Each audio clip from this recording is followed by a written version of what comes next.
Hi guys! In this video, you're gonna learn how to see if someone deleted you on Snapchat. So to know that, first you need to open your Snapchat application and then log into your account. And in here, tap the search bar and then tap your friend or someone you are added to. Sample here, and then tap the profile of that someone to know if your friend is deleted you on Snapchat.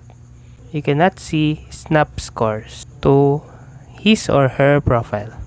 If you didn't see it, then he deleted or she deleted you on Snapchat. So that's how to see if someone deleted you on Snapchat. If you like this video, please click the subscribe button and click the bell icon to notify you to our next tutorial.